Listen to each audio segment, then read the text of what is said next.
What's up, everybody? I'm Andrew Schulz, and welcome to the Flagrant 2 podcast. Analysis by assholes, no easy buckets, water cooler commentary for your sports needs. We are back. This is our third episode. I am here with Akaash Singh, Real Life Kaz. I gotta call you Real Life Kaz after Akaash Singh, and has a nice, Like, it has a nice little rhythm to it. I like it. I like it. That bounce. Gotta have that bounce. Change the artwork. There we go. There we go. We would be foolish and tone deaf, obviously, to not acknowledge what happened in Las Vegas over the weekend. So I thought that, I guess we all collectively thought that we should start by at least just, briefly discussing it, show some respect to the people who have lost their lives. I think right now, we're recording this Monday, so I think they said 50 people have been killed, and I think over 400 have been injured. Yeah. Obviously, rest in peace to everybody who's hurt. My thoughts and feelings and condolences go out to the families of these people. This is a horrific, tragic event. Information is still unfolding, so we don't really have everything. Everybody listening right now probably knows as much as we know. Or maybe you know more because it's going to be hear a it tomorrow, day later. So they'll know much more than us. Yeah. But yeah, it's just incredibly tragic, and you hope to obviously avoid these things in life. You hope to avoid these things, throughout history. We're going to look back at this as one of these incredibly tragic events, terror attacks in American history. Yeah, it's just a real shame. We gotta call it what it is. Like, all the other, narratives that are being spun where, people are, hasn't even been 12 hours yet, and people are like spinning their own kind of narratives on it. Like, these are like human lives. These are people. Yeah. Like at the end of the day, these are people losing their lives over what? Over nothing. Yeah. So obviously we don't know much of anything yet, more than our listeners would probably know. I do have a friend that was actually at that festival. Oh my God. She's okay. She just uploaded a long caption on Instagram. Shout out to TJ, shout out to Tara, who's probably listening to this. She went to a festival to have fun. You know what I mean? Like, she's not even really into country music like that. Like, she went in there knowing she's probably going to run into people that don't have the same views she does, but she just likes the music, and music's supposed to be something that brings people together. Right. So, anybody who's been to Vegas, or more importantly, been to a festival in Vegas, just kind of like knows how vulnerable you are to something like this. And it's just kind of like a nightmare come true. So, like, prayers out to her and everybody that's been affected. Yeah. And, I really don't have much to add at this point. It's just unspeakable. Yeah.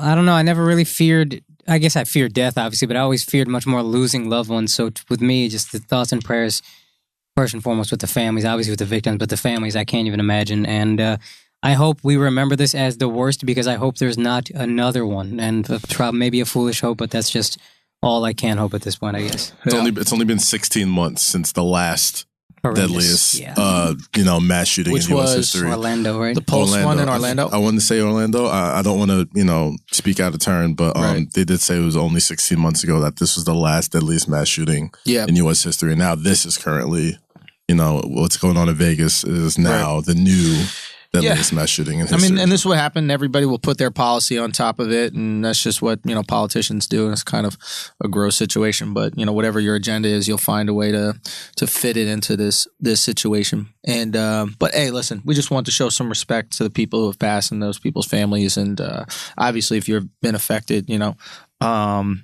incredibly sorry that you got to go through it.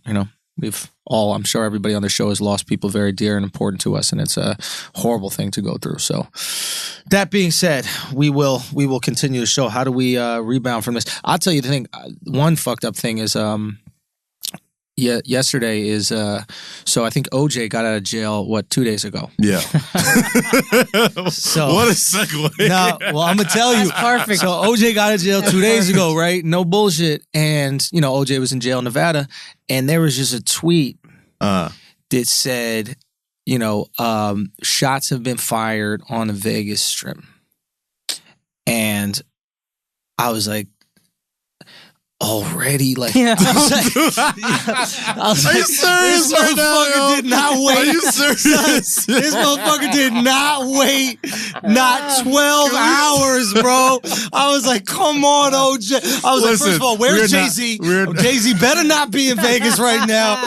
Because OJ. Can't lose another rapper in Vegas. No, bro. I was Can like, we dude. not? Sorry, OJ. Please don't come for us. OJ don't need our apology. I was gonna say, all right? I'm not sorry, OJ. Yo, that's right. We're apologizing to OJ. We're not gonna pin this tragedy Yo, on real OJ. talk. All Here's a right? hypothetical I had to segue into something fun. My friends insist that if OJ wanted to kill me, he could catch me at this age. And there is no fucking chance in hell. I will challenge OJ to a foot race right now. Absolutely. 100 yards, whatever the fuck you want to do. First of all, could OJ catch you? Give him a knife so I have a real reason to run. Hall of and it's Fame, done. Hall of Fame running back. Okay. Spent the last 9 years in jail Yep. with nothing to do but Work pretty out. much work out. He's doing and stuff calisthenics. like that. He's light. He He's might be up Light. there in age, but yo, You know, he had First of all, breakaway yeah, speed bad back First in of the all, you're asthmatic. OJ is capturing you within 30 seconds. no okay? fucking chance. Yeah, I'm not telling no you, fucking dude. chance. I'm telling you, OJ, I'm OJ got putting you. this out there, fam. You and me, Let me tell you mano something. y mano. Winner take lives. OJ, If you win. If I win, I'm just running. OJ is captured. Let me tell you, what it's going to be is this. It's going to be like, you know how like lions and shit can run really fast for a short distance? Yeah. Like Yeah. apparently that's how humans have survived over time. Yeah. We can't run fast, but we can run forever. Yeah, You know what I this is mean? true. This is true. You're like a lion. You're Okay, spry, first of all- like a little Indian cheetah. You know what I mean? Real talk. So you can be running away, and then we're gonna be like, oh no way, OJ's gonna catch him, and then all of a And then sudden he just pounces? bro, no. The Jason theme music is gonna come, right? You're gonna be looking. Where is OJ? And he's gonna be walking, plodding behind you, walking. Bruh, We're I gonna be would like, yo, that dust OJ. Yo, that's guy- in the Just short term. OJ. In the Yeah, short I'm not term, saying. First of all, if I'm running for my life, it ain't a 4-mile run. oh, bro. God. We didn't say. We didn't say. It's You know, until you know, he catches you know, you. you know what all of this is like reminding me of? What? Or it's just giving me a fantastic idea. Yeah. And don't steal this, whoever listens to this. All right, bet. The next great, Like you stole the Dipset anthem. like you said, Yeah. Motherfucker. Kaz says last week, sorry to cut, but Kaz, you say, yo, we should replace the national anthem with the Dipset national anthem. All of a sudden, Cardi B tweets out, somebody got 44,000 likes on signatures on a petition for the Dipset national saw that. anthem, replacing it. God damn it, We're stop moving stealing the my culture. idea. We're I moving thought the so. culture. All I'm right, moving so the go needle on this Give shit. them the next shit to All steal. right, so yo, the next great horror movie screenplay after Get Out Mhm. and It is The Return of OJ. Is there nobody like? And here's the thing, like the OJ thing with Nicole and Ron Goldman and whatever you may think might have happened is what, almost 20. Yo, you see how quick he forgave OJ? First of all, who said I forgave OJ? According to the states of California, The whole Nicole and Ron thing that OJ, it happened. never happened. There was no forgiveness OJ according to the didn't- state of California. There was nothing to they forgive sued him. according to the state of California. He lost the civil case, but according to the state, OJ didn't kill these people. Right, so right, I'm just right. going by the government, what the government's saying, right? Right. Secondly, why don't we, us three, create a screenplay Okay. where it's a scary movie Okay. and the OJ is on the loose and everybody thinks OJ's this killer and there's like copycat killers. Oh, but it's Oh, not. it's not but it's OJ. not OJ. That's But it's interesting. not That's OJ. I'm They interesting. keep telling you. setting him up lovely. And they keep and I yo, and you 100% notice, think that movie will come out. did anybody see the video Everybody of who him? dies has like a signed football. And we're like, OJ, we know how you feel about memorabilia. They all It's die like, in the son, Heisman it's pose not and me. chalk outline.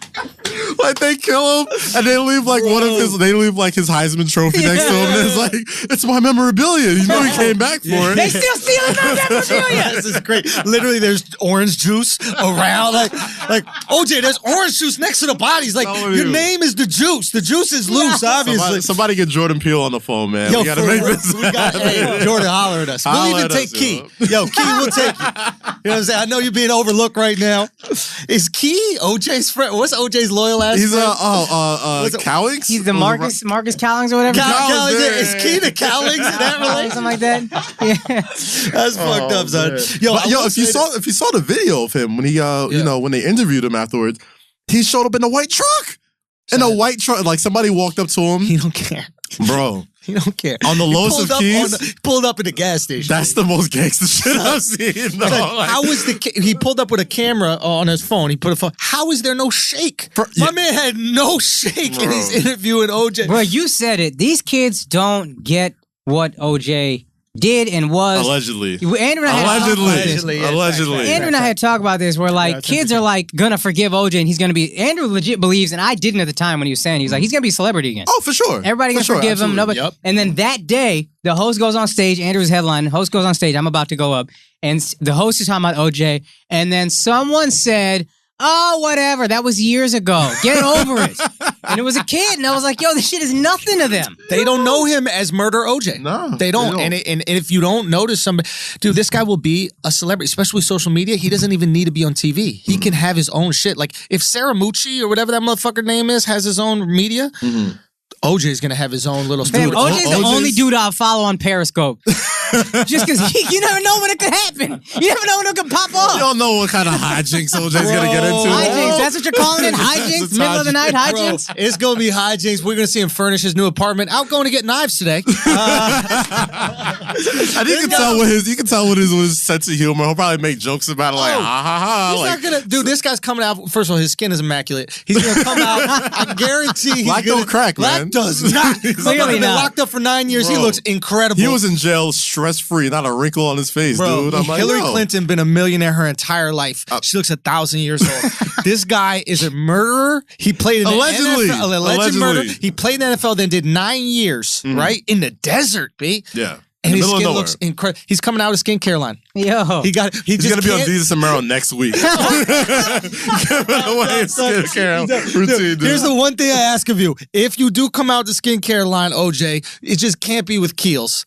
It sounds too much like Kiehl's. Okay? You gotta go with Eucerin. You gotta go with put out OJ butter. Whatever it is, just don't do Kiehl's. OJ and Queen Helene sounds like a match made in heaven.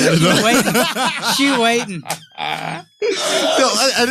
Here we are talking about people not caring about what OJ did, and now we're just doing that was the 90s though. Norm Macdonald used to get on SNL and make OJ murdered people jokes every week, and it was the best. That's how we grew up. You made jokes about these things. What if on some level, and I really do believe this, murder ain't that bad to us? Oh, like, God. Son, no, think about it. My favorite rappers are murderers. How so? Some of my favorite rappers talk about murdering people, have killed people. Gucci killed somebody. And to his Gucci point, did kill a guy. To his point, when a rapper raps about being Brandy thugs, killed a guy. Brandy killed a guy. Brandy, I don't respect that shit. It was unintentional.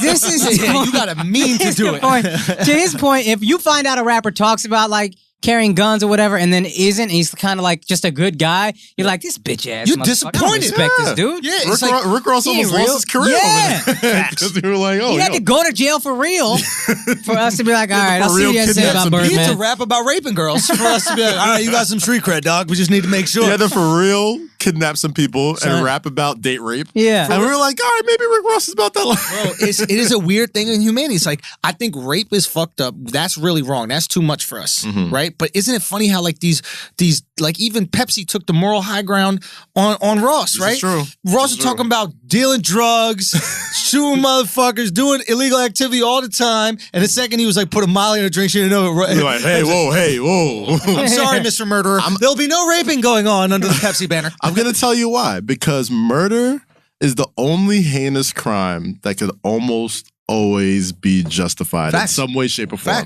You can't justify rape. Wow. You can't justify, playing with kids or all that other garbage. Right. But you can. There's certain cases where, like, you listen to the OJ story and, like, the Ron Goldman and all these things. It's like, I wouldn't have killed him. Right. But I understand that Chris Rock bit. Exactly. And to Kaz's credit, not a lot of non-comics can explore this kind of stuff, and that's what's dope about you. Is you can get in there or not. This is you get into the nuance of it. I mean, I it was a bit that I was kind of talking about how like we can put up with murder. Like it is one of those things where in our brains we can find justification. Yeah. Right. Like if I killed somebody but they were trying to stab my mom. Oh, dog, you're a hero. Yeah, exactly. You can be a hero murdering people. You can never be a hero raping. This is true. Real talk. This is Dave Chappelle bit. The Dave Chappelle bit. He saves more than he rapes. I'm telling you. It's the only way it makes sense. It's the only way. But no, it's facts though. It's facts. There's almost, unless like you're like a psychopath or like even in war, like you get medals. They throw parades for you after killing massive amounts of people. You can't be a ace pilot, right? They put a murder limit. Yeah. You have to kill. Wait, how many did you kill? Just 3? You're not an ace. What are you not getting a purple ribbon for that shit. Come on. How many bodies you got? You know what I mean? I killed 3 people by accident this morning. To tie it back to sports, I still watch the NFL. Yeah. Right? We hear about murder in the NFL. I refuse to watch Baylor. Baylor anything. Really? Fuck no. Turn off the TV. Why? Because Baylor had a huge, I mean, maybe I know more because I grew up near there. Yeah. There was a huge scandal. Players are just, there was like 24 accused rapes or 15, some crazy number. Yeah. And then the coaches just kind of helped covering it up. And they weren't really punishing the players. And I was like, yo, fuck Baylor forever. Yeah, because you can't. I watch the NFL every Sunday. You can't make an excuse for rape, right? Yeah. Like you can make an excuse for murder. You can make an excuse for causing someone bodily harm. Yep. Same thing. I was watching the game. I wasn't really trying to watch Sunday Night Football last night because the Seahawks and the Colts don't really interest me. I was watching the WNBA finals more. But literally, We're gonna have a conversation about that. which is facts. Which is like literally every time I turned back onto Sunday Night Football, there was somebody laid out. It was like, oh, we're going to take a break real quick. I was like, yo, if I took a shot every time they went to break because somebody's laid out unconscious or can't walk or something like, I'm like, yo, I'm literally watching people like damn near kill themselves for sport. Yeah. Like, I don't understand. And this goes back to what we were going to talk about before about like, you know, the illegal hits with Danny Trevethan and all that type of stuff. It's like, set that up. why are we trying to pretend that this isn't the most violent shit on earth?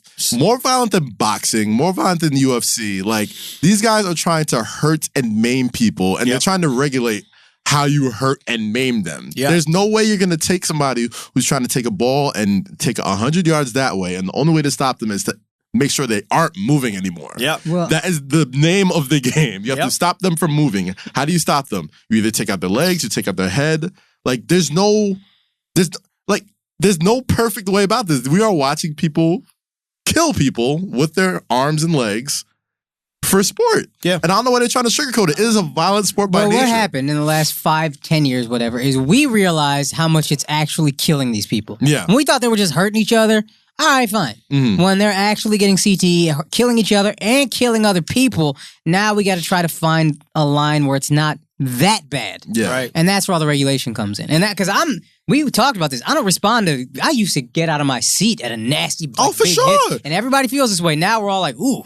Nah, I'd be Dude, Midway, Yeah, I'm not gonna lie. Midway, I do not. Midway and EA Sports. If I see someone get lit up, bro, I'm Yo, not gonna lie. I get up for that shit. say it, bro. I EA used to. Sports probably made an extra $1 billion to the Madden franchise when they added the hit stick to the game. Yo. Like, that was a whole movement. It was like, oh yeah, now you can really cause bodily harm. Wasn't there another game that was all that? What was Blitz. it? Blitz. NFL Blitz, yeah. NFL CTE. We should have called that NFL CTE, right? You're literally suplexing people after the whistle Breaking and their getting necks. points for it. Yeah, exactly. You get rewarded for it. It's an interesting thing. Maybe we just gotta admit we like the violence part of it. Like do. that, but that's the thing that's annoying me. Like, we act like we're all about the game and the sophistication and all that kind of shit. It's like No. people We're here who for watch the violence. we're here for the net. Like, if we watch NASCAR, right? You're not watching for them to drive around in circles. Mhm. You're watching for the accident. For the car wreck. You're watching for the, like, if there's a whole race with no wreck, Yeah. you're not going, wow. You could just watch a clock, right? If you want to see, there's no difference in watching time go, right? Like, so let's admit what we like about it. If we like the violence, then we're complicit in that shit. Yeah. And that's if facts. we want them to be violent, I think the only way to save the sport, I think the only possible way is the interest in fantasy. And I'll tell you why. Because it shifted our attention from watching the game to points on our phone. Yeah. Right? Like, now, I don't even care if the game is on as long as I'm winning my fantasy, You right? play fantasy? I do play fantasy. Oh, I'm man. actually whooping ass. I can't do it. So can't do it. I'm killing these motherfuckers. And if any of you are listening, y'all ain't shit. Y'all I had know a y'all bad ain't game shit. yesterday, so I can't talk shit. But you understand what I'm saying? Like maybe there's a way where we're so invested in this fantasy component of football that we can accept a less violent version. But Is before that fantasy, possible? there was gambling. Yeah. Well, that's what fantasy is on It's some level. It's essentially, gambling, right? It's gambling. like, how do you make something boring interesting? Yeah. Put some money on the line. Yeah. That's the only thing. Right? Like people roll dice on the side of a building. That's not fun. Like, I wouldn't give a damn about a Jaguars-Jets game if I didn't have, like, Alex Hearns playing. I'm like, oh, the Jets defense sucks. All right, I'm gonna get 20 points today. Right, like, right. I wouldn't give a fuck regardless. Yeah. You know, but that's just the way it is, man. Like, I think we as a people, like, just all together as, like, sports fans, we gotta, like, we just gotta stop fronting to ourselves. Like, dog, like, ever since the beginning of time, like, we used to watch, like, gladiators and, like, people, like, fight to the death. And, like, there's still a part of that in all of us that is why we watch the game. We want to see violence. We want to see people get hurt. Was it you that made this analogy or about, it's like, remember when they did porn with condoms? Was it me? Oh, no, I might have thought of this, but it's like, Yeah. remember for a second they tried to put condoms on porn stars? Like, I don't know, you don't watch a lot of porn, Akaash, No, but like, I remember hearing about there was a that. moment where they tried to make it a rule that all porn stars wore I think condoms. in California, right? It was Like, in they tried to California. regulate it. And that's Yeah, where a yeah. lot of, the porn is from, like Vivid and all that shit is Yeah. from out there, right? So they tried to put condoms. And as fans of porn, we were all like, nah.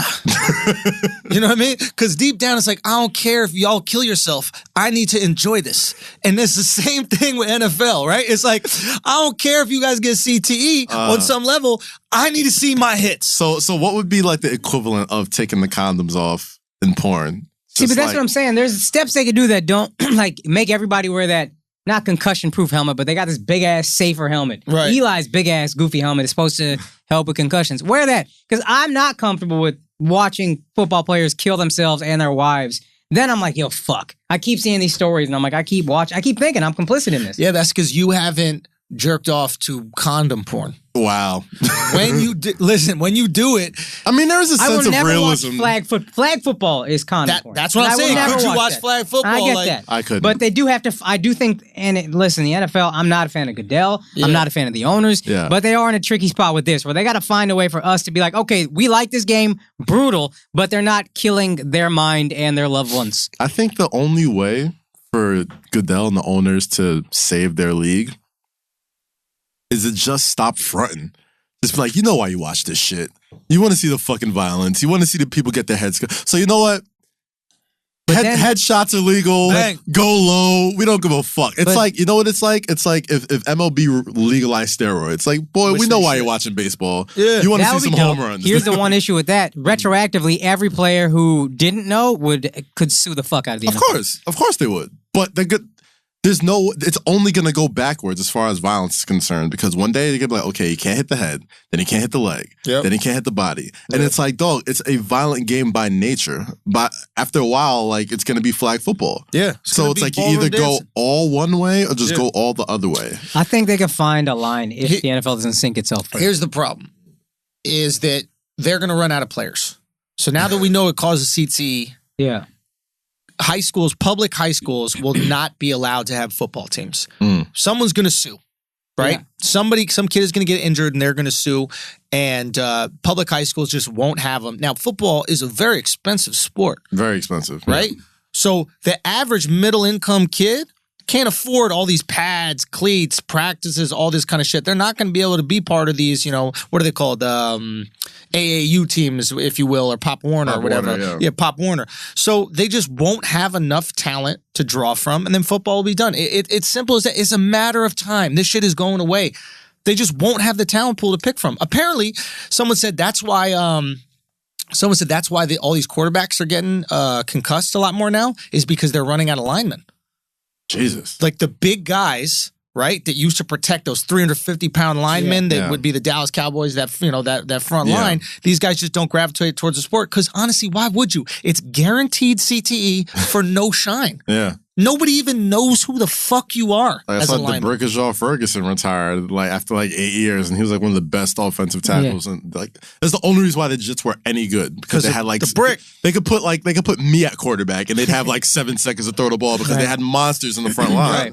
And DeBrickashaw Ferguson was like, "Fuck this, I ain't doing this shit no more." Yeah. After a while, your health has to take into account, but. I don't know. Maybe they just turn the NFL into like slam ball or something, and just like make everything super bouncy. Just like turn the arena into like a ball pit or something. What's it? The Arena Football League. Arena Football. That's basically what it is. No sidelines. It's got walls. Yeah, like but that should look violent too, isn't it? Yeah, like they get like taken out over like the barricades and shit. Like it's hockey. Bro, I don't know. I don't know what's gonna happen. We'll see. I don't know how you save the NFL from being less violent. Like it's a violent sport. It's like taking the punches out of boxing. Like yeah, you can't. You have to punch someone. I like your argument that it's more violent than boxing because at least in boxing you can defend yourself. Someone's trying to punch you. Yeah, you can defend yourself. Yeah. Like every awful hit you'll see is the hit that somebody doesn't see coming. You know what I mean? And that's the ones when they're like laid out and like, you know, they get stretch it off. At least in boxing, at least in MMA, like you're trained to defend yourself. I also don't know, maybe I don't know, but I don't know of any boxers who have 16 fights a year and then maybe a playoff. True. True. Great Very point. Fact. Very wow, fact. That's huge. There's just much less. I mean, granted, maybe you're sparring, so there's a lot of that kind of stuff. And even when you spar, you got a helmet on, and you know they'll step in. There's somebody there to step in when you're getting your ass kicked. Right. Yeah. You know what I mean? Like nobody comes to save you in football unless you're literally laying on the ground. Yeah. It's the only way. So I guess the question is, did the Juice have CTE? I thought that while we were having this discussion. Did the Juice have CTE? I think if you watching that OJ doc, there was always something sociopathic about him. Yeah. And he might have had CTE, but there was always something.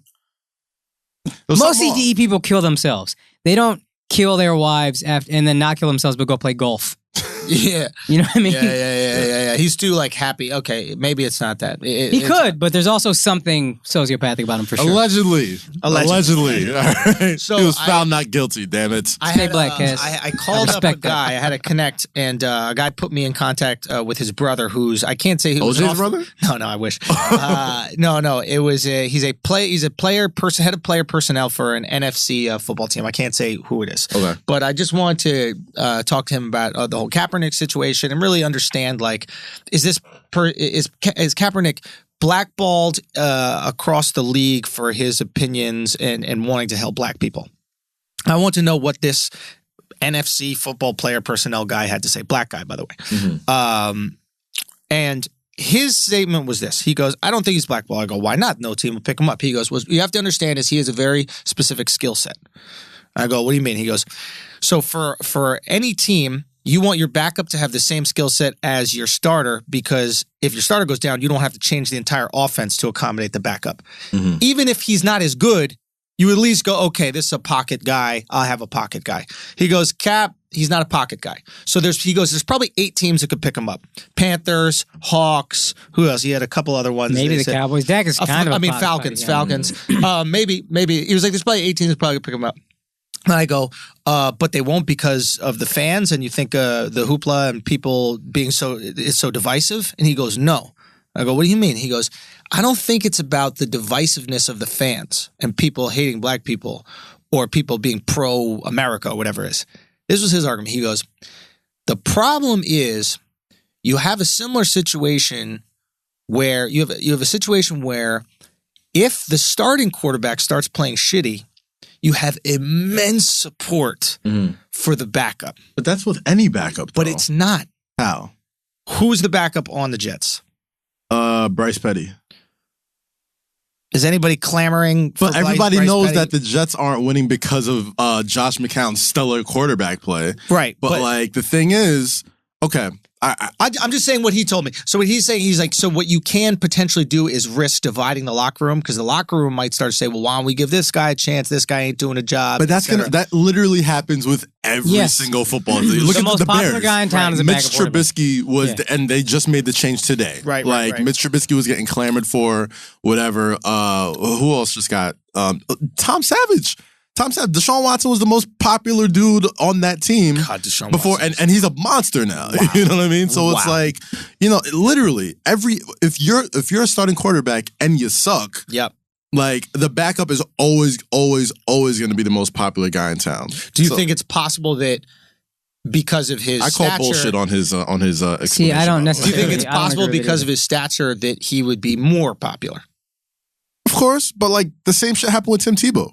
The same shit happened with... He brought that up with Tebow. The same shit happened with, God, to a lesser extent, Colin Kaepernick the first time. So when Alex Smith was over there playing. How do you explain how do you explain a situation where where a player like Brandon Marshall, who's been kneeling, I think Brandon Marshall and Colin went to college together, and he's been kneeling just as long as Colin has. He just gets a new contract. He's, people don't hate any of these guys kneeling as much as they hate Kaepernick. Yeah. For whatever reason, right. Well, I guess because he's the guy that started it, they hate this dude. And listen, right. Dallas Cowboy fan, born and raised in Dallas. Dak Prescott, people love. Dak always does the right thing. Right. Colin Kaepernick plays kind of like Dak. Yeah. Not as good in the pocket, not as good, but he's way better than Kellen Moore. And I think most fans would rather win, but Dallas, Texas, a lot of those guys aren't going to fuck with Cap. Matter of fact, I saw a poll. Dallas, I thought, handled the controversy pretty well with the kneeling. Yeah. They knelt, then got up for the anthem. Right. Yeah. That's what they did. And I saw a poll on DallasMorningNews.com. Dallas is pretty urban. What do you think of what the Cowboys did? It was great. They should have knelt for the entire time, or they shouldn't have knelt at all. 54% when I saw said shouldn't have knelt at all. That was crazy to me. Really? Don't even kneel. It's not. That's what I'm trying to. And that's why I don't think Kaepernick has a interesting. job. Yeah, I'm just saying what he said. I can't tell him how to feel, but I just wanted to know from someone in the league who has the responsibility of bringing in on players to a team what their decision making process was going to be. Yeah. And it was interesting to hear. And maybe there's something too. We don't want the circus of it because Tim Tebow I love Tebow, but he brings a circus. Yeah. Kaepernick would bring a circus, and maybe you're like, I don't want to deal with that. And Tim Tebow had similar success with he's less skilled than a Kaepernick, but similar success, and he brought his team to the second round divisional playoff. To division playoff, right? So and Kaepernick obviously went to a Super Bowl, yeah. Right? So it's not like, but it's not like, all right. So the whole Tebow Kaepernick thing is like, here's the thing. Even if you're looking at strictly as a player evaluation type of thing, Tim Tebow was never, ever a really good quarterback. Like, he would, even in his best days, right. He would stink it up for 3 quarters. It would be Tebow time. He would just start tucking and running. He'll make little jump passes, right. little, bullshit pitches, and he would just find a way. Right. He would just find a way. You know what I mean? They seem to find a system for him. You know what I mean? They seem to figure out an offense for him. And maybe it wasn't the best thing to do, but it's like, dog, you had Demaryius Thomas, you had Emmanuel Sanders, all these people. They figured out a way. Yet. They did have Emmanuel Sanders, I think. I think they, all right. But either way, they had weapons and they made it work. Right. My thing is, whatever system that you're running in Miami with Jay Cutler, and you have Adam Gase, who was the offensive coordinator when Jay Cutler had his best year as a Bear, and you managed 0 points. Crazy. 0 points, not even a fucking field. You don't even get me in field goal range. Yeah. Against New Orleans, right? Against New Orleans, whose defense is Jay Cutler has been trash. And he's been trash. Right, yeah. So whatever system that you're running that supposedly Jay Cutler is going to be a savior of for your offense, like, maybe it's not this. Maybe it's not just the player; it's the system too. Maybe you need to get somebody who, when shit breaks down, when your system doesn't work, could make something happen on his own. That's why you pick up a Tebow. That's why you pick up a Kaepernick. That's why Russell Wilson had so much success early in his career, because that's why he has success now. When shit breaks down, you need somebody under center that could be like, let's make something happen. Make it happen. You know what I mean? Like, you can't put all of that on your offensive coordinator, especially when it's proven that your offensive scheme kind of sucks. Yeah. You put up 0 points in a pro game against a team that is defense is suspect at best. Right. You know? I think that's a BS.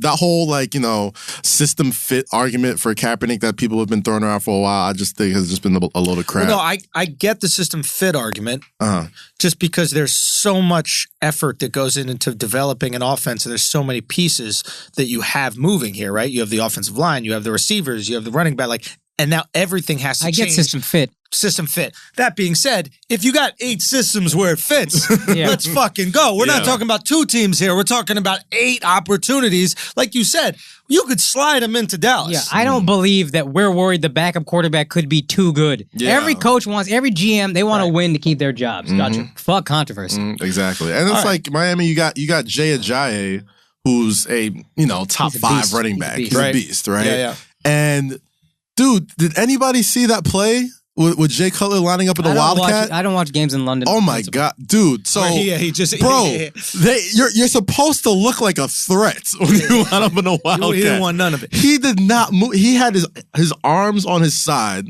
like he was a single mom, and just looked at the play and did not move an inch. Even the cornerback was like, I guess I'm just gonna like. He looked at him like, all right, I'm just gonna shift over here, and he didn't move an inch. An inch. He didn't even feign interest in trying to fake out this defense. So it's like, all right, what system exactly are you running where this guy is your best option? Same thing that goes for the Ravens. What system are you running where this guy is your best option? I don't know. Maybe I don't know football. You know what I like about football, and we'll move on soon, but is it you can't tank on purpose. No. That's my favorite thing about it. It's like earlier this season, the Giants were supposed to be a Super Bowl team, right? Now they're 0-4. The Jets were trying to tank. Trying to lose. They were doing their best. They're like, we're going to pick up McCown. We're not going to pick up a single running back. We're trading all of our best players. Every player that has any recognition or name. There are more players that can be named by name on college universities than there are on the Jets. I guarantee that. And they're 2-2. If Baker Mayfield and like 5 Jets players walk into a bar right now, everyone's going to know Baker Mayfield. You're going to say, who are those big guys? That's your security? What's going on? I didn't know they carry you with it. So, yeah, no, it's untankable sport. Shout out, and that's why they call it any given Sunday, man. Word. Like any given Sunday. That's the one true beauty about NFL. There's parity. The same team, except for the Patriots, who just happen to be in the mix every year. You know, you can't tank on purpose. But I think it's something we should explain for like maybe foreign fans who don't really understand American football, because there are people listening to this, right, and they don't understand. But there is something intriguing about American football and the fact that every year, even mid-season, shit changes. Your team has a shot. Your team is even the Giants 0-4 now. Mm-hmm. Some shit could go down. And the kooky, crazy NFC East. Especially the Giants. I fucking hate the Giants because so much. Because they do this. Because this is, they can reel off 9 straight, lose the next 3, limp into the playoffs at 9-7, win the Super Bowl. Exactly. I never count the Giants out. It's so fucking annoying. Yeah, that is literally every Super Bowl run I've witnessed in my never going into a Super Bowl run that the Giants had. Have I said in the beginning of the season? Oh, these guys look like they can win the Super Bowl. These guys could definitely win the Super Bowl. That's why they lost 4 straight. It's like we're too cocky. Yeah. Everybody, lower your expectations. We need to get there the way we do it. Exactly. Giant football. That's the New York Giant way. All right. Suck into greatness. It's also the way a lot of women make it in Hollywood. Anyway. Okay, talking about women, WNBA Finals. Kaz. Lit. How bored have you been? Did you delete Instagram? What's going on? You must have a girlfriend. There's no way a single man is going to sit at home. Your girl is, you said your girl's tall. She's how tall? She's tall, yeah. She's 5'11". Okay, so this is why you're watching WNBA Finals. Stop acting like you care about this shit. You got a girl who dead ass. I'll be dead ass, all right? I'm a basketball junkie. Okay. Right? Last year, if you watch the finals, that's bottom. I caught the WNBA finals just like bullshitting around, right? Because I'm looking on Twitter, everyone's like, "Yo, I'm not trying to gas it," like, because we're on Twitter, we make fun of the WNBA here and there, whatever. But like last year, I see somebody tweeting like, "Yo, like no gas, turn on the ESPN2 right now. The WNBA finals are lit." I'm like, "Yeah, all right." And then like, even with my like limited knowledge of women's basketball. I know Candace Parker. Yep. I know Maya Moore. I know Simone Augustus. These are all players that I watched in college that were beasts, that were like on the cover of Slam and all this other shit. So I'm like, all right, I know these people. Yeah. It's in LA. Like Magic's there, Kobe's there, Snoop's there. I'm like, okay, it's lit. And like every single game goes down to the wire. Every single game is super exciting. It always goes.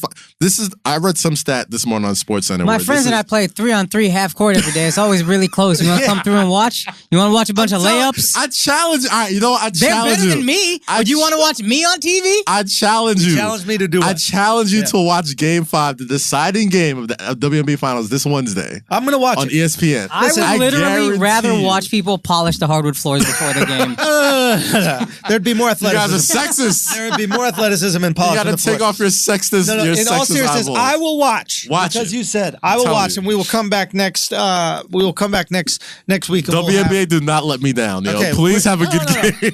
Here's why it's hard for me to watch them, because I can beat all of them, and it's very difficult for me to enjoy watching a sport where I know I can beat everybody. I'm gonna tell you straight up. That's another challenge. Maya Moore will smoke you. Like, Maya Moore, I know you're going to listen to this. Maya Moore can smoke some baby back ribs. She could smoke some salmon. We're not doing this. We're not doing this. She could smoke some potato salad. I don't know, something. It took us 3 but she's weeks. not going to smoke me in basketball. It took us 3 weeks to get you alt-right, Andrew. It took us 3 weeks when we had sexist, not alt-right. Sexist, yes, not alt-right. Yo, that's a challenge. Let's set that up. Andrew against any WNBA player who wants to give Andrew the business. Okay, you know who I do? I will bake Maya Moore the way she bakes muffins. There's no way in hell she could beat me in basketball. You know who I do know listens to this podcast? Skylar Diggins definitely listens to this podcast. Skylar, real talk, are you single? Skylar Diggins will smoke you. Are you single? She just got married, by the way. Oh, my bad. No disrespect, Skylar. I believe in the sanctity of marriage. Who'd you get married to? I don't know. Okay. In all seriousness, in all seriousness, thank you for listening to the podcast. I'll bust your ass easy in basketball. It's not even a question. Like, Doug, if you set that up and we film it, I honestly can't see any WNBA player scoring more than 3 points in game to 11. Bro, she's going to cook you. Listen, how? She's going to cook you. She shoots better than you. She has better handle than you. Y'all think that she can get a shot off? Hold on, son. Hold on. First of all, she's putting you on her shoulder and riding you like fucking Iverson, dog. I guarantee you. I guarantee you. First of all, nobody put me on my shoulder. I'm telling you, bro. No. And ones. No. And ones all day. And one what? Well, she's gonna drive to the cup. Listen, She's gonna let me say two things. Please, Number one, say some things. I have no doubt that WNBA players are way better than most of us. And I will say, two, if Skylar Diggins and Andrew play, we could film it and televise it, and it would get higher ratings than anything the WNBA has ever put on. Right now, I can promise both. I'm hitting. We gotta set this up. Skylar, if you're listening, our podcast gets bigger numbers than the WNBA Game 5 Finals. The return of the Hezzy. That may or may not be true. First of all, let me say something. Let me say something very clear. I want the WNBA to succeed. Mm-hmm. I don't care if you have fans for what you do. God bless you. Justin Bieber has fans. Selena Gomez has fans. Are they the best musicians in the world? No, you don't have to just be the best at something to have fans. God bless you. If people like the way you play the game, for example, the game could be different. Female tennis is a more enjoyable game because of the volume, right? They say male tennis is just too much serve done. It's not as interesting. Rallying, but yeah, I like men's tennis better. But female tennis, I watched the Venus Williams and Sloane Stephens match. It was phenomenal. Phenomenal. Okay, so what I'm saying is that, and there could be value in this for in female basketball, right? There could be an aspect of team sport. I don't know. Maybe people like layups. I don't know what the fuck it is. Okay, Andrew, I take you to be I'm dunking on Diggins. You're not dunking. I'm dunking on Diggins. Let me tell you, you are not beating Skylar Diggins, dog. How's she gonna beat me, bro? I need to know one way. I've seen her play ball in with my own 2 eyes. Where I'm like, oh yeah, no, she's fast. Oh yeah, no, she can shoot. Oh you saw her play against men? Bro, it doesn't matter, dude. Like, I see her in real time. Bro. Okay. You ever see I wish you had videos that you can see Andrew's face right now. I should not send a video. His hat is off. This is insulting. It's like you're acting like I'm not King Hezzy. Yo, let me tell you something. No. I haven't seen this. I grew up playing ball in the mean streets of New York City. No girl's ever gonna beat me in basketball, bro. I've never met a girl that could beat me in basketball. Because you haven't met any WNBA players. I guarantee they'll beat you in basketball. Skylar Diggins? You could hoop, Kaz. I could hoop. If we're shooting, I think Skylar Diggins can beat me. What is shooting? No, I mean if it's not full contact, hat caller. We're not doing full contact. Nah, if you play, I think Skylar Diggins can beat me. Skylar would want him to play less physically. She can beat me on 1-on-1. How? Bro, she's a better shooter than me. She has better handle than me. Shot off? bro, she's quick as fuck, dude. She's like 5'6". Yo, I'm gonna be in her head. I'm gonna be like, yo, 70%. I'm gonna make this call. I'm gonna make this happen. Real talk. Dude. 2 televised events. We have to have you playing Skylar Diggins 1-on-1. Me, Dustin, OJ in a race. Both gotta happen. That's what every year we do the Flagrant 2 awards. We give our sports awards. We have a couple interesting things go down. In all seriousness, you know, I'm gonna put this in the air right now. Put it in the air. Put it in there. This year's All-Star Weekend is in Los Angeles, right? Ooh. By the time we get to February, I want Flagrant 2 to be so popping that we have Akaash versus OJ in the 40-yard dash. OJ gonna be famous by then. He'll be in Hollywood. Akaash versus OJ in the 40-yard dash. I will dust you. Skylar Diggins versus Andrew Schulz 1-on-1. She don't want this, Game to 21. She don't want this, bro. Game to 21, 2s and 3s, all ones. 2s and 3s. Fam, hold up with this game 21. I'm 33 years old, son. Come on, bro. Come on. We're playing to 11. Bro, to 11, 21, she smokes you, 11, dog. it's game to 11. We're playing by ones. We're playing old school rules. By ones, game to 11. She can get it anytime she wants. Now, this is what I would recommend. I would suggest that WNBA step in now and not let this happen. Oh, my God. Because it would destroy the brand. It would destroy the brand if King Hezzy comes out of retirement. Don't play scared. That's a lie, because you know WNBA got no brand. First off, all right? So don't even try that. You scared. Anyway, that's fine. All right, how about this? If Skylar beats me, I wear a WNBA jersey for the rest of the time that we do this show. You should wear a WNBA jersey anyway. Every time we do this show, I don't I'm gonna wear see one of those cute little crop WNBA jerseys. They show your belly button in that jersey? How does it work? How does the WNBA It does have a nice contour. It has a nice contour. Make your hips look cute. They got a little patch to breastfeed. You can open that shit up. Right where the WNBA logo has that shit. It just opens up like that. This is some sexist ass shit, all right? All I'm saying is, this Wednesday, I want you to watch the WNBA finals. I already told you I'm watching. I want you to watch it too, Akaash. Please. Wait, is Skylar in it? I'm gonna be No. How's she gonna beat me? She's not champion. What is the? How am I gonna get beat by a not champion, bro? I don't even get it. Did she win in college at least? Oh my God! Yes, bro. She went to Notre Dame. She went to the Final Four and all that. And she won. I think they lost to UConn or something. No, let me tell you something. Or Stanford. It was Stanford. When I beat Jay, when I crushed Jay. First off, you spotted him numerous points. He spotted you numerous points. Yeah. But whose decision was that? Doesn't matter. That was Jay's, right? Okay. Because if it would start from 0, I would have put 7 on that ass. Okay. Right? He decided to give me 6, so I let him get 6 to keep it interesting. I'm an entertainer at the end of the day. The reality of the matter is, the absurdity of this conversation. Bro, right now. How? What I'm trying to understand is how. The absurdity. You're giving up. You're spotting Skylar Diggins 0-0. This is what you're doing? I mean, what does she want? 3 points? I'll give her 3 points. No spotting nobody points. Oh, we're just 0-0 straight up. Yeah. You're still winning. And only a year of WNBA jerseys. I can't see you in WNBA jerseys forever. Fine, I'll do a year of WNBA jerseys. That's fine. 52 WNBA jerseys. That's fine. That's it. That's fine. I don't even know if they make 52 different WNBA jerseys, anyway, but we'll figure it out. WNBA Finals this Wednesday. Candace Parker, Agu McKay, Simone Augustus, Maya Moore. These are all hoopers, dude, and they were all. I believe you. This is what I want everybody listening to Flagrant 2 right now. This is what we're going to do. We're going to watch the WNBA Finals as a family. Yes. Okay? Yes. And we're going to support the WNBA because I'm supportive. I'm supportive. As you should. We support the WNBA, okay? Everybody's going to watch it. Now, if it's trash, you can call it trash. We call it trash. But if it's good, call it good. Please, just be honest. Just be honest. If you like sports. After this game, I want you to realistically let us know if you think any of these girls have a chance of scoring 3 points on me. Okay? I play Basketball City tonight. I'm going to post clips from the game. Okay? I'm going to get some clips. I'm going to post them. You told me the hottest clip that's in that WNBA Finals game, and I'm going to show you what I put on somebody tonight. We'll see. And we're going to see. And we're going to see who wins this one. If we don't get Skylar, I will, put it on the table right now. I will find a WNBA player to play you one-on-one. I will find you one. Bro, she's going to be playing in Siberia when I'm done with it.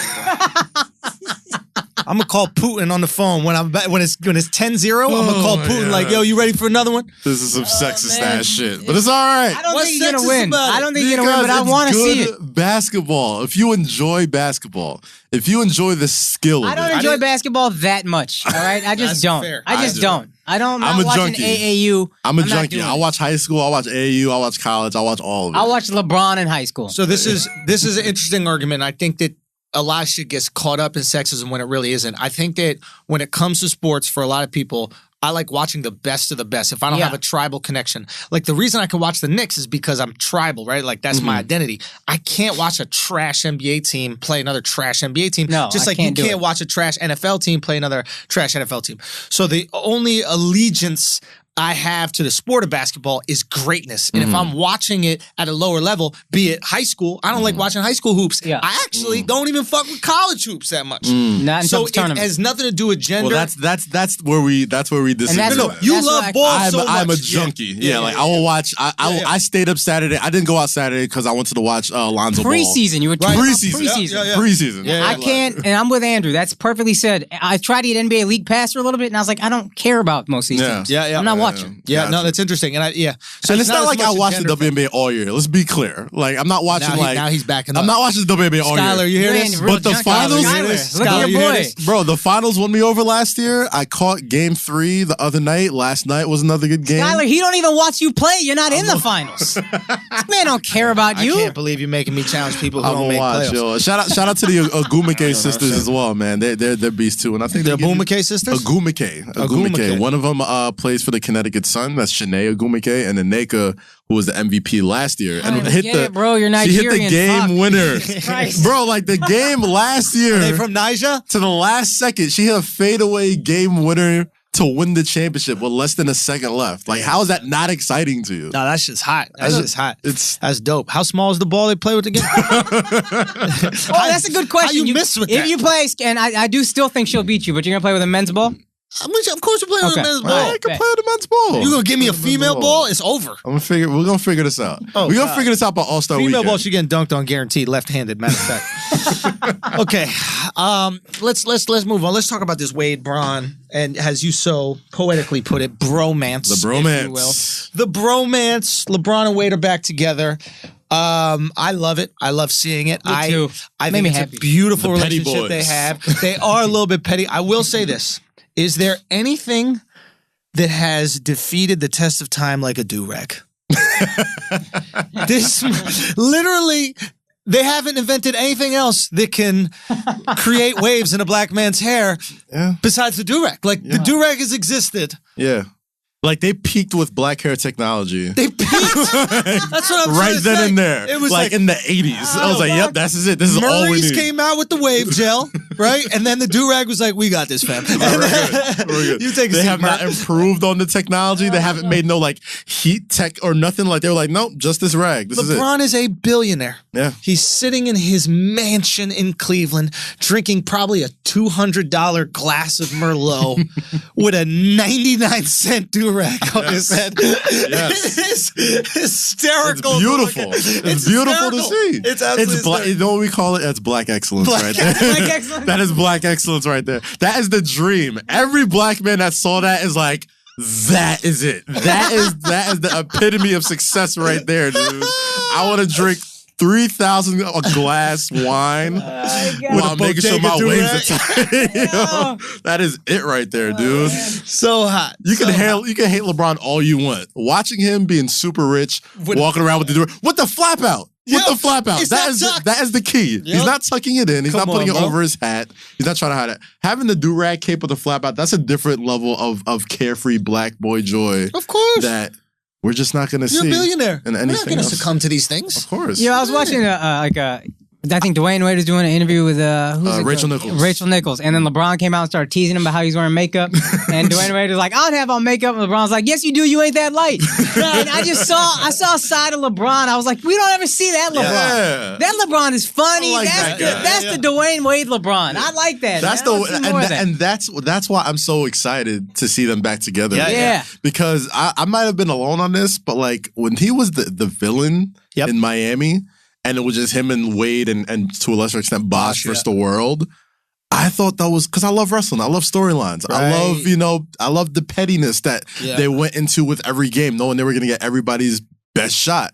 and I love the shit that they talked. I loved all the goofiness behind when they were doing like the on-court interviews. Like, I loved all that shit. Yeah. And like Dwayne Wade and Bron love each other so much. Yeah. That shit's real. I think, and I said this last week, I said you add, was it last week or 2 weeks ago? I don't know.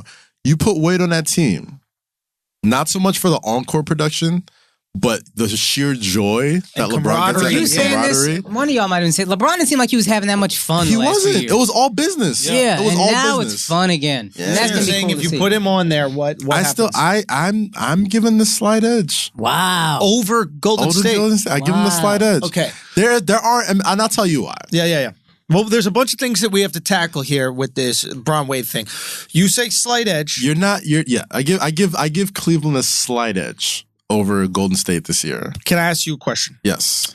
Why is it, before we get into the stats of it, why is it that LeBron has this level of comfort, maybe even vulnerability around Wade that he doesn't have with other Well, they teammates? came into the league together. It's a peer. So stars together. He doesn't feel like he has to be leader. He's like, okay, this guy. And I think going through Miami and that being a villain and winning your first championship, they went through wars everything together. They went through everything together. So there's a trust there. Olympics together. That he feels okay. It's just interesting because you don't get that feeling with everybody. No. You know, like the feeling where you can joke around. Yeah. When you say a joke, you open yourself up to jokes. Yeah. Right? And that can, put some chinks in your armor. Yeah. Right? It's just an interesting dynamic to see him. And again, very likable and everything, but there's immense trust between these two guys. You know what's going to show? You're going to see the cracks in the armor between the Warriors and KD and all the shit he's went through this year, and like Curry and like the sneaker comments and like all the little things. All that little shit's going to add up eventually. Like, I don't know if it will, but the Draymond BS that won't happen. Like, let's not get it twisted. Like, the Warriors are an amazing team, right? They lost one of those big fours in the first time they went to the finals, and they lost. Granted, both of those teams have loaded up since then. Added KD, added Isaiah, and all these other guys. But let's not just write off the Warriors for another championship this year. Like, Dwayne Wade is a huge addition to that team. Interesting. Even just for the playoff run, because you're not gonna wear him out during the season because the Cavs are stupid deep. Right. He's probably gonna get 25 minutes at best. But when it gets to the playoff finals time to cook. It's time to cook. And even the first little run that they had in Chicago, you saw glimpses of flash when it was playoff time, when it was crunch time. He can still. When Rondo was playing, it was good. It was good money. When Rondo got out the game, no. Wade is still a killer in crunch time, and that's one thing LeBron lacked. Also, in a lot of those playoff games. Real quick, go ahead. What is your Cleveland starting five? I got Wade on the bench. Really? I got IT when he's healthy. I got J.R. Smith. Oh, yeah, we're talking healthy Cavs, right? Everybody's healthy. I got J.R. Smith. I got Jay Crowder. I got Thompson. I got LeBron. And I got Love. I think that's the five. I got Wade and Braun, Isaiah, Love, Thompson. You got. Let me write that. You got Wade, Braun, IT, Kevin Love, Tristan Thompson. Wow, Tristan's still in it. Tristan's still at the five, yeah. So we always talk about the Kardashian curse, but how funny is it that he gets Khloe pregnant and now he's a sixth man? Within 2 days of her being pregnant, he's been relegated to the bench. No, that's what the Kardashians do to you. They will take down. Okay, see how fat Kanye got? Oh yeah. We can't fat shame Kanye though. Fuck yeah, we can. We can't fat. This is sports podcast. This is analysis my asshole. He out of shape. Yeah, exactly. Get your ass in shape. Fat ass in the gym. Exactly. Right there you go. All right. So look, I think if IT's, because IT's injured right now, I think that there's not enough 3-point shooting if both Derrick Rose and Dwayne start. And I think that's why they're even tampering with the lineup and thinking about putting Love at the 5, because they're like, how do I get some productivity? How do I get 3-point shooting? How do we do it? How do we spread it? Because there's no way you're going to go to Rose, Wade, and Tristan in a 2017 NBA offense. Why not? 3 guys that can't shoot threes? Why not? Well, Wade's improved a little bit, right? But he knows not to shoot. And I don't think the Cavs are going to go into this year trying to fight fire with the Warriors and try to outshoot the Warriors. But that was their team last year. Yeah, but they're a completely different team this year. They're a completely different team this year. Let's say you go healthy. Isaiah is a hell of a 3-point shooter though. Okay, so let's say you have healthy Isaiah. You go IT starts, right? Then you go I think you go IT. Mm-hmm. You can go Wade. I think you put Crowder, Bron, Love. I don't know. 4 guys are wet. Yes, but I don't think for Tristan's sake, I think he's only effective when you surround him with scorers.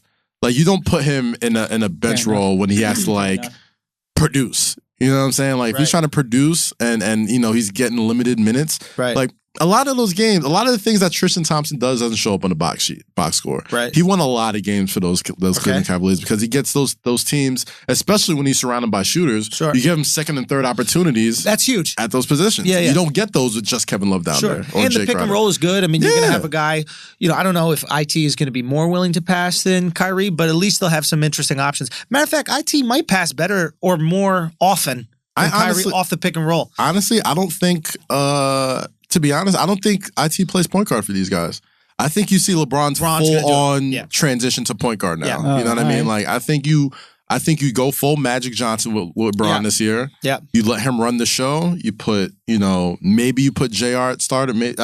I'm still not sure if you start Wade at JR because you're right. We do need some shooters. You need to spread it. To spread out but the think floor. about it. With Bron playing the 1, you don't have to, and IT is not playing because he's injured right now. With Bron playing the 1, you can have a very fun lineup of Bron, Wade, JR, or Jay, Love. And if you want to put Tristan out there, you can as well. But it gives you options. Like, you're a big fucking team. So you're bringing Rose and insane. Wade off the bench. It's insane.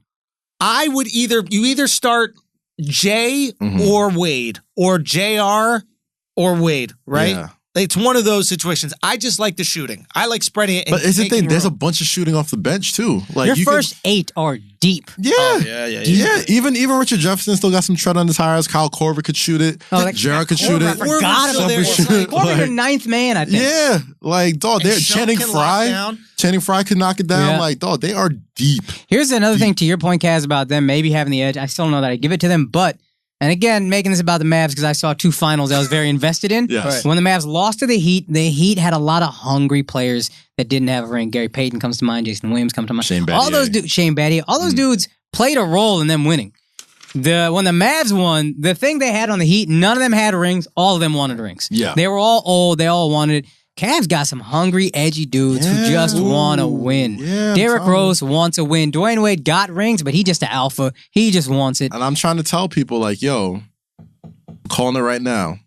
All-star year for Derrick Rose this year. All-star year. I hope so. I don't know. All-star year. So. Isaiah Thomas he's probably not going to be back until like January. Like Christmas time, January maybe. Derrick Rose is going to get a lot All-star caliber or will actually get the All-Star? He will be selected as an All-Star this year. All right. If he puts up the same exact numbers, he put up this year, and a team, and it's a top team in the East, top 1, top 2, he's an All-Star. He says he's in a better headspace. He says he's like he feels better physically and mentally than he's felt maybe ever. I think Rose still got him, man. 18-4 on a number 1 seed is an All-Star year. It's facts. I mean, you put them on the top team in the Eastern Conference, and you're, obviously he's going to get way more looks than he did on the Knicks because you're surrounded with Dwayne Wade, LeBron James, Kevin Love. You're the 4th option. Yeah. You know what I mean? Like tons of space. And Derrick Rose can still get to the cup easy. He's probably still one of the top 5 finishers around the hoop at point guard. For sure. You know what I mean? So he could still, and here's the thing, he's going to have a great year. People go, oh my God, what a resurgence. Like, dog, New Yorkers saw this from him last year when he was surrounded by but none of us bums. wanted to watch the Knicks. And nobody like I said, I don't watch basketball. I might rather watch the WNBA than the Knicks. Stop it. Stop playing. I'm going to a preseason game tomorrow. That's how invested I am in the damn Knicks, bro. God bless. Watching the Brooklyn Nets and the Knicks in the preseason. Terrible. Who tells Melo that it's time to put down a hoodie? To take off the fucking hoodie. Yo, Ricky Velez is a comic, really funny guy, friend of ours. He said the funniest thing. He goes, he's wearing a hoodie because he's fat, right? Like, we all know that, right? Like, everybody was aware of that. Like, everybody knows that. Like, I never thought Melo was in shape. Son, this is the funniest thing. The motherfucker has been wearing a hoodie because he's fat. All of a sudden, it became a trend, and he's like, oh, I don't got to lose weight for the season? All right, fuck it, I'm going to rock this hoodie shit. The dude played a scrimmage at OKC with the fucking hoodie on. Whoever his PR person is. Melo is not fat. You know what I think it is? When Melo is he has in shape? pause. Melo just has big hips. Right? That's so He just has big hips. Yo, so when he wears kind of shorts, built like a clown, like Pennywise, little Pennywise hip having ass. That's why he gets all that separation. But then you'll see him like working out with like the undershirt, and it's like, oh, he's not fat. He just has really big legs in the hips. So like in a basketball jersey, especially if it's untucked, you're gonna look husky. You're gonna look like Paul Pierce. You know what the mellow hoodie is to me? Here's the mellow hoodie to me. Because when I was a kid, my whole life, I'm not good at basketball, but I look like I'd be way worse than I am. Right. So when I would start beating people, they'd always just like take weight off to make it seem like they're going to play better. Like they take their hoodie off. You know what I mean? Mello leaving the hoodie on is the same thing. Yeah. Mello leaving the hoodie on is the same thing in a different way. He's like, oh, let me show them how serious I am. Hoodie up. Now we're playing. You're still the same Mello to a large degree, I think. To an extent. But I think this is the first positive reinforcement he's gotten in 4, 5, 6, 7, maybe 8 years. I would say probably since he left Denver. Since he left Denver, and even maybe during some time at Denver. I think this is the first time that anybody has gotten behind him and actually given him compliments where he's been in the news for actual good things, for something that's likable on the court, mind you.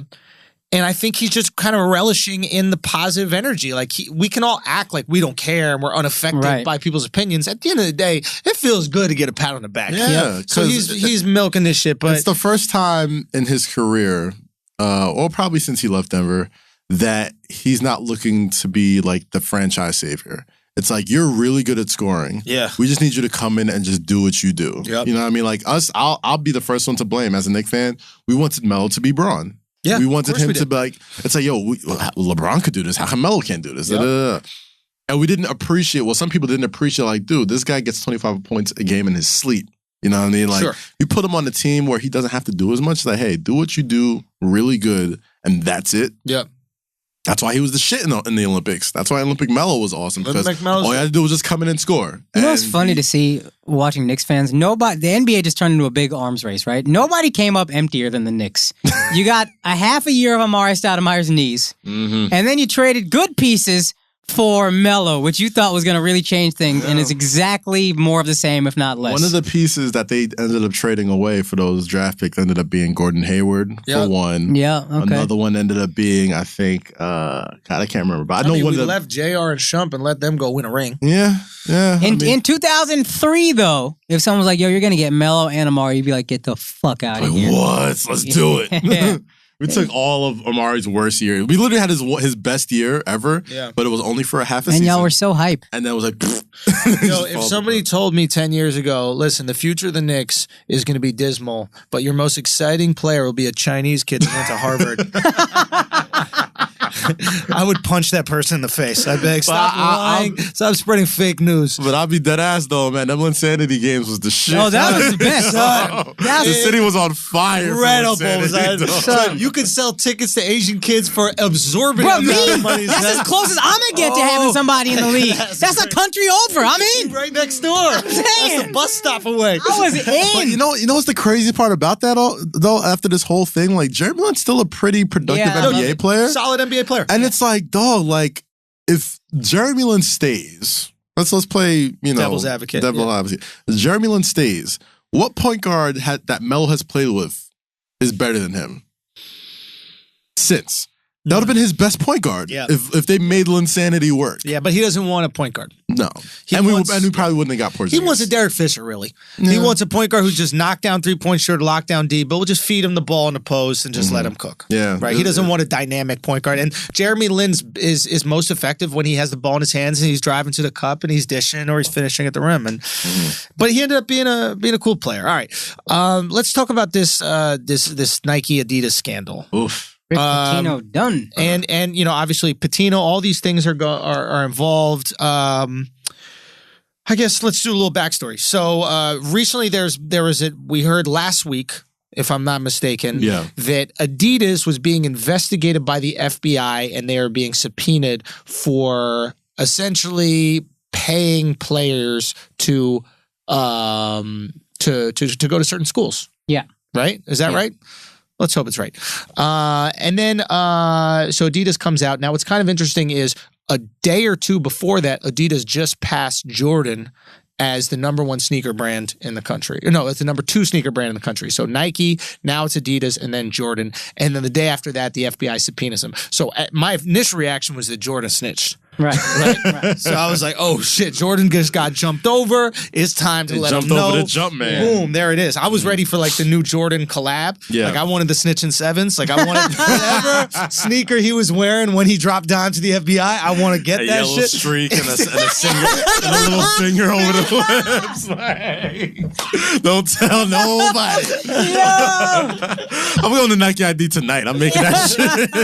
The Snitch and Sevens. Snitch and Sevens. The Snitch and Sevens would be hot. Then you got to talk to Melo because Melo's like, yo, snitches get stitches. What the fuck's going on? Jordan got to be like, listen, we can't get jumped over. Oh yeah. Anyway, but is there any more like morally corrupt system than the NCAA? Well, I think it's important we give some backstory to people who, one, may not understand the minutia of it, or two, might not even be familiar with how college sports work. Give them the. No, please, the you might. All right, so I'll do it. So the NCAA, if nobody, I'm sure people who are listening to this are somewhat into sports, but if you watch the NCAA, this entity makes literally billions of dollars, right? Billions of dollars every year through March Madness, through TV deals, through their own network, through like the Big Ten network, ACC, all this other stuff, right? Players get paid in per diem, which they get in between winter break and the start of spring semester, which they can only use for food. And they get their books and board taken care of, and tuition. And tuition, yeah. Right? The one thing that strikes as odd with the NCAA is that like these coaches and literally everybody around the NCAA are allowed to profit from the labor of these student athletes. Right. And, basically to make a supremely long story short is that these people that are starting to get subpoenaed by the FBI and all this other stuff are literally just trying to do right by the kids. It's like these kids. It's an interesting way of looking at it. That's all they're trying to do. It's like these kids should be getting money. These guys should be getting paid. So essentially, what Kaz is saying right now is the Adidas or Nike or every single brand that's out there is essentially paying the kid or the kid's family a stipend, a large stipend of money. We're talking about $100,000, $150,000 to come to these schools, to come to a university that's also sponsored by that brand. So what Adidas did to get back into the sports, I guess, conversation in terms of wearing their basketball sneakers was invested in youth. Mm-hmm. So what they started doing is investing in high schools and saying, hey, we'll pay you $1 million a year, high school that's really good at basketball, if you make sure all your students wear our clothing and they wear basketball shoes. Well, yeah, I went to the same thing with Louisville. Same thing. They did it in every school. I went to St. Patrick's High School in New Jersey. What were you guys? And we were Brand Jordan school. So you were Jordan school, yeah. Yeah. So we Brand Jordan got paid a certain amount of money, and so did my coach, to make sure our entire team was outfitted. Brand Jordan paid your coach and your school to make sure you guys all wore Jordan sneakers and Jordan clothing, etc. Yes, they sponsored our school, so we got all types of Jordan kicks, and our jerseys had the little Jordan logo and all that type of stuff. And that happens in literally every high school. The idea is essentially, if you go to a Jordan high school, hopefully your coach will give you a little nudge, because your coach is getting $100,000 a year. To a Jordan college. You go to a Jordan college. Or a Jordan college or a Nike college might be North Carolina, Oregon. Cincinnati. These schools. And Adidas did the exact same thing, right? So they went to another kind of, instead of St. Patrick's, they went to St. Thomas, and they said, hey, listen, we want your good players to go to Louisville because we're paying them $10 million a year for a 16-year contract. And Adidas really got back into the market this way. It's a really smart marketing strategy. What I was told was quite interesting is that kids from the city charge more than kids from the country. Hell yeah. To go to colleges. So like city kids who are like kind of savvy growing up were like, I ain't doing this shit for $150. Like it's got to be $250 grand for me to go to your school. Hell yeah, dog. And with good reason. With good reason. Did any of you guys see like the Ben Simmons documentary? No. On Showtime? That was a phenomenal documentary. My boy Eric helped produce that.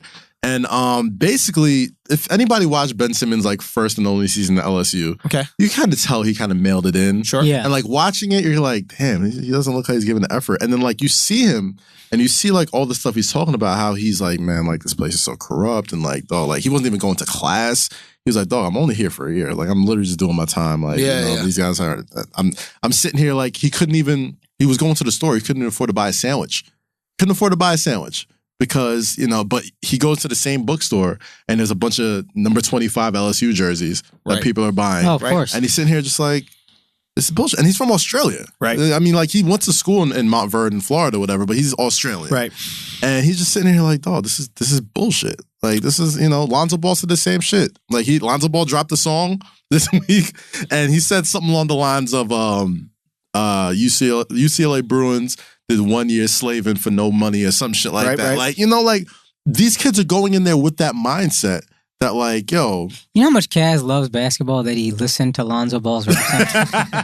That's worse than the WNBA. First of all, do you know how much I love the Ball family? We'll get to them in a second, but let's stay on this here. So the argument is these schools are making money off of these players, and these players aren't making money themselves. Yeah. The tricky thing here is that they're not allowed to make money. They're not allowed to make money. And it's just such a simple fix. It's not like the schools have to pay the kids. Right. Just make it a free market like any fucking other sport. Like if the same kid goes to LSU, right, and he gets, I don't know, he ends up going to the Olympics or whatever, right? And Kellogg sponsors him, puts him on the cereal box and all that other shit. Right. That's fine. That's fine because the school isn't paying them. Right. All this other shit. That's perfectly okay. They still keep their amateur status. They can still go to school. They can still all that. Why isn't it that like some kid, the same kid who goes to LSU, who's a star freshman, can't just be like, oh, Applebee's wants to pay me like $5,000 to say like the fucking 2 for Tuesdays is fucking awesome at LSU Applebee's. Like that has nothing to do with the school's policy or anything like that. Like this is America. Like you should be able to profit with anything that comes with your hard work and dedication to your craft. And it's like, now these star players are getting more of an attitude, and not just getting that attitude, they're openly saying it. Right. They're openly telling people like, yeah, like I'm only doing this for a year. Like if it wasn't for the stupid rule that prevents me from being a professional after high school. Right. Well, it doesn't prevent them. It just prevents me from being in the NBA. Right. Because you could, I mean, the reason the NBA has that rule is because it's free advertising. Yeah. So it's like, I'll let the NCAA advertise these players, build them up, and then by the time they're in the league, matter of fact, before they're even in the league, in summer league, we're going to be selling out games. True. Which is what happened with the Ball family, et cetera. So, so the NCAA and NBA have this agreement, right? NCAA gets to make money off of them for a year, and the NBA gets free marketing for their players that are in it. Totally makes sense. I completely agree with you. I don't think that what I think a player should be able to do is make money off of their likeness. Yeah. That can be completely independent from the school. Now, if the school wants to sell their jersey number, that's totally fine. They don't have to give them a penny. But you can't tell the kid that he can't give autographs. You can't tell the kid that he can't do anything off his likeness. If he wants to have a YouTube channel where he does interviews, then let them have a YouTube channel. Let them make money off their likeness. The argument that the school makes so much money so the players should, I don't agree with. Because most of these players suck. 99% of these players... 99% of these players don't have a marketable skill in the professional basketball world. But then if you open it up to a free market where you paid players whatever to come over, the players who suck wouldn't get that much money. That's my point. But that's fine, though. So what I'm saying is like when 99% of these college athletes, when they leave college, can't get jobs. They can't play in the NBA. Some of them can play in Europe, but most of them can't. So the actual value that they're getting per year is higher. A $50,000 a year education, books, what's it called? All the food, all these things is actually higher than their worth. The people who are suffering are the one player per team, maybe two players per team, that if they're able to make money off of their likeness, they would be able to do it. So what I liken it to is Chipotle. Chipotle is a $1 billion company. They pay the people making your bowls minimum wage. Just because it's a $1 billion company, should you make the bowl makers get hundreds of $1,000s a year? Yeah, but if Kim Kardashian decided, oh, I want to work at Chipotle for a day, Chipotle shouldn't be able to tell like, yo, you can't go and make money because you're Kim Kardashian selling Chipotle. Like if people want to pay Kim Kardashian an extra $50,000 to get a burrito bowl from her, that's none of Chipotle's business. That's my argument. I'm saying they should be able to do it themselves, but I don't think the school owes them money just because they make money. Also, the education isn't necessarily an education. They're spending, D1 at least, they're spending all their time working. Also, my brother brought up a great point. He was like, my brother brought up a great point with football players. He was like, you're saying you're going to educate me, but you're having me play a game that destroys my brain? Cool. What's the education worth? Personal accountability, man. It's up to you to choose the classes that you want to take. You have first choice in your classes. There's a lot of advantages to be a student athlete, right? Oh, yeah, there's a ton. I was a student athlete. But I'm saying, like, at the same time, like, we're putting it on such a big scale. Like, there's no reason that, Adidas shouldn't have given $100,000 to Ben Simmons to go to LSU. And if I'm a D2 athlete and, like, I'm really popular in the Westchester County area, and, like, the Westchester County fucking or some liquid lounge at some bar down the street wants to pay me $500 to make an appearance, like, hey, why not? Why does the school have to be involved in that? And that's why this whole thing gets sticky, because even the big brands know that. They're like, dog, like, I would pay you this anyway. Dude, I completely agree with you. And I think that you look at it like any other situation. You want to eliminate the crime, you make it legal. Right? Look about drugs, right? There's tons of crime associated with the illegal drug market. You make it legal, all of a sudden there's no crime, right? Nobody's killing each other for weed in Canada or fucking Amsterdam, right? Like there's not weed murders in Colorado. This is true, right? There are. I mean, if you look at Chicago, the South Side of Chicago, that shit is 100% drug related. You get the drugs, you make drugs legal in Chicago, I guarantee you see those shootings decrease 90%. And I hate doing the what about crime in Chicago argument, like that people always seem to do when it comes to this type of stuff. But I mean, to a certain extent, I kind of agree a little bit. But at the same time, it's like, all right, just because, okay, we're not shooting each other over weed now doesn't mean that there isn't a whole litany of other issues that come from this thing. And that's the same thing with college sports. The same thing with... Absolutely. It's a much more nuanced argument. My point is that, like, if people are fighting over territory to sell drugs, why are they selling drugs in the first place is a whole different conversation. What leads somebody to illegal activity, whole different conversation. That being said, you have a situation where people are going to commit crimes because there isn't a legal market for it, which is what's happening right now at college sports. People are committing crimes. They're giving $100,000 here, giving $200,000 here to these players because they're not allowed to make that on their own. If they were allowed to, you couldn't bribe them. If Ben Simmons was allowed to make all the money he wanted and you came to him with a $100,000 check, like, I'm screwing us up. He'd be like, the fuck, I need $100,000 for you. I could make $200,000 doing a commercial. So boom. Okay, fair enough. Another thing I want to bring up while we're on the subject of student athletes. I forgot who brought it up. I think it was Van Gundy or somebody. What would you think of this? No, it was Stan Van Gundy. He said we should get rid of the NBA draft. All incoming players should be treated as free agents. Yeah, I was interested. And it goes to the highest bidder. Salary cap. Just manage your salary cap. What do you think of that? Okay. You get rid of the draft. All players treated as free agents. And the teams get to... They essentially, you're saying the teams take the risk of offering a max contract to a player, so they're competing. So you literally have the free market. Yes. Whew, I think this comes on the heels of Adam Silver changing like the tanking rules and like all this other stuff. He's like, we just get rid of the draft altogether. I think ultimately we would, as fans, regret it because you would be forced to invest an incredible amount of money in a rookie. And the reality is most rookies don't pan out. I mean, what percentage of rookies pan out, right? And now your team is cash strapped because they just signed a 3-year deal or a 5-year deal. So what this does essentially is protects the franchise from, investing tons of money on these rookie players that we don't know if they could play at this level. That's the risk you take, though. That's the risk you take. Yeah, and you're right. I personally think it's really interesting. I think that's how it worked before. I think that's how...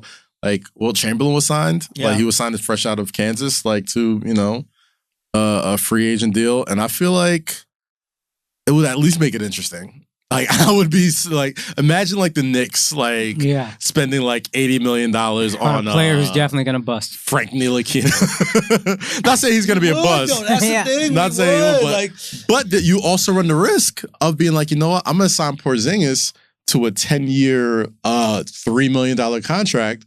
Because nobody's seen this kid. Nobody knows him. And I could, like, swindle this dude. You know what's interesting? And it's like, now I got him locked in for... Doing that would really force a team to invest in accurate scouting. Mm-hmm. Yeah.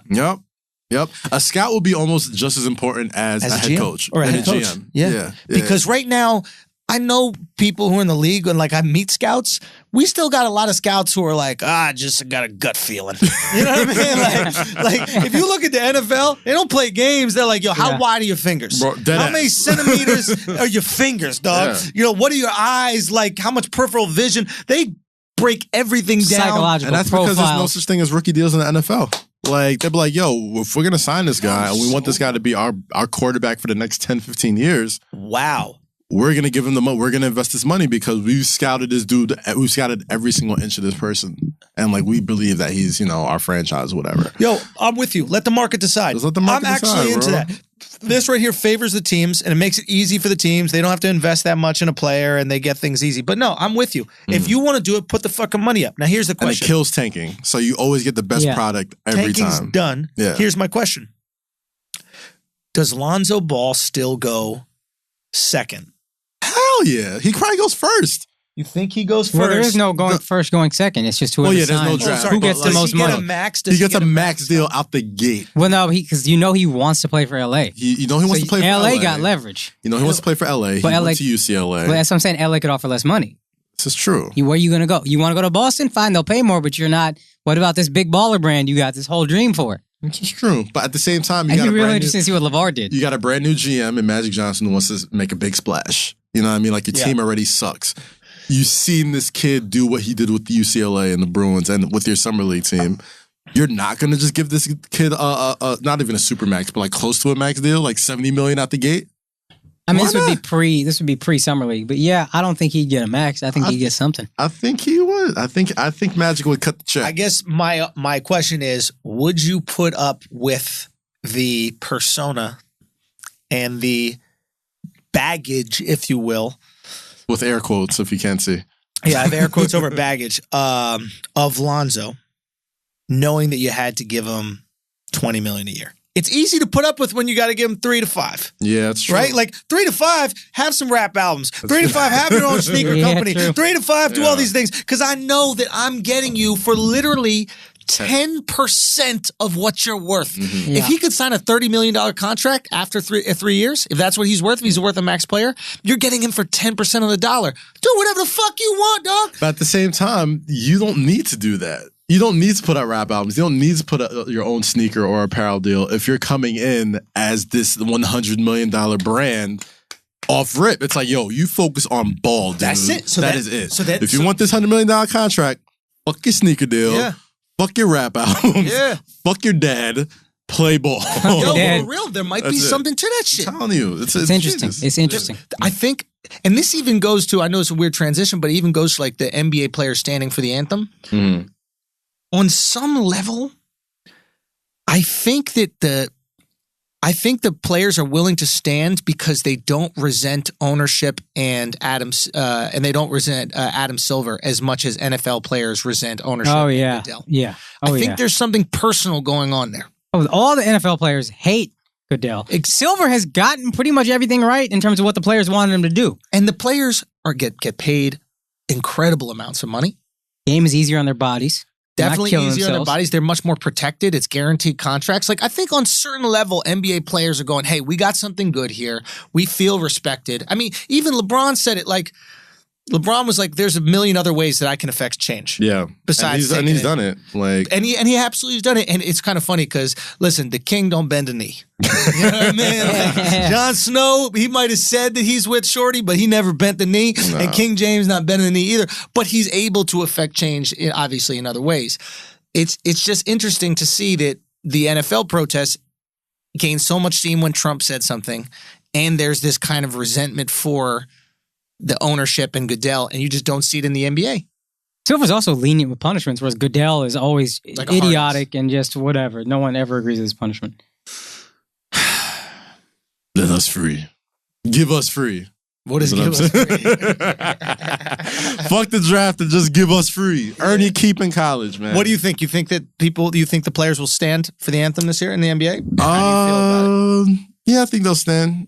I mean, Here's the thing: they have a lot of ways to make a statement that don't involve the flag. Like the NBA was the first league to the WNBA really was the first league to have people coming out in like I can't breathe shirts, right. or they took off their jerseys and wore them inside out with the whole what was the owner of the Clippers.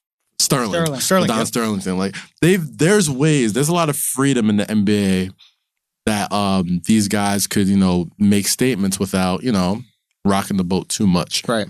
And yeah, like they're good, man. Like I don't think there's gonna be too many anthem protests. If there is one, I wouldn't be surprised, but I don't think it'll be to the level of the NFL. Right. Okay. Well, look, I think that was another episode of Flagrant 2, guys. Is there any other final thoughts? Anything else? Oh, man. This weekend, Saturday, we are going to Hennypalooza in Chicago. Please buy your tickets at hennypalooza.com. Congrats, man. Yes, sir. Yes, sir. Buddy. Wait, what date is that? October 7th. October 7th, yes. Okay. Saturday, October 7th. Also, Wrestle Rap Podcast with Emilio Sparks. Check that out on the MLW Network. And listen to me on Satori Radio every day from 10 a.m. to 2 p.m. Got him. What is Satori Radio? Satori Radio is a app it's a radio app that is originated in New York City for tastemakers. So it's basically a daily radio show that I host from 10 a.m. to 2 p.m. You can download the app at NYC Satori. Go onto Google Play or Play Store, or just go to Satori, SATORI-NYC.com. Download the app. Listen to me live every day from 10 a.m. to 2 p.m. I'm just playing whatever I want. And yeah. That's it. Dope. Shout out to Bleacher Report. Yeah, shout out to Bleacher Report. Hopefully soon. Two things. Number one, we launched my other podcast, American Deities. If you're a child of an immigrant, especially South Asian immigrant, I think it's dope. We launched that next week on Tuesday. And also, we have a comedy show at the New York Comedy Festival, the ABDC Comedy Show, November 12th. I'm going to keep plugging that. Carolines.com. Okay. Also, let's see. I got obviously listen to Brilliant Idiots. Listen to Wester Bros. The Wester Bros podcast coming back for Stranger Things. So we're gonna do Stranger Things for that. We got a very unique experience. What we're gonna do is we're gonna watch it all in one day and record each episode afterwards to capture like the binge experience. I don't think that's ever been captured in a review podcast. So we're gonna do that. I got some shows coming up. Please come check them out. I'm going to be in Chicago as well, the 4th through the 7th. I have Zanies in Chicago, so go to theandrewschulz.com, get to that. I'll be in Long Island the weekend after that, and then I'll be at the New York Comedy Festival. I'm going to be doing a show at Gotham Comedy Club on the 9th. So make sure you go November 9th. Get tickets for that. That's going to be a cool, fun show. And most importantly, thank you guys for making us #1 sports podcast on iTunes. We should have spoke about that at the beginning. We really should have. I fucked up. We really should have. Keep us #1. Yo, for real, keep us #1, man. We had people heated. Jim Rome was scared. We had everybody on their fucking toes. You guys put us at #1. We were there for like 2 days. Thank you so much. So keep commenting, liking, and sharing. I swear to God, most of these podcasts don't even get any comments. This is true. One single comment does a huge deal for I don't know the algorithm or whatever. Keeping us at the top. Hey, listen, you got us #1 for sports. Mm-hmm. We cracked top 11 to top 12 overall. That's crazy. Which is insane. I can't believe that many people listen to us talk shit. But let's keep it going, man. We fuck with it, so let's do it. Let's do it, man. So keep listening to the podcast. Thank you guys so much for doing it. We'll do it every Tuesday. Flagrant Tuesday. This is Flagrant 2. No easy buckets. Peace.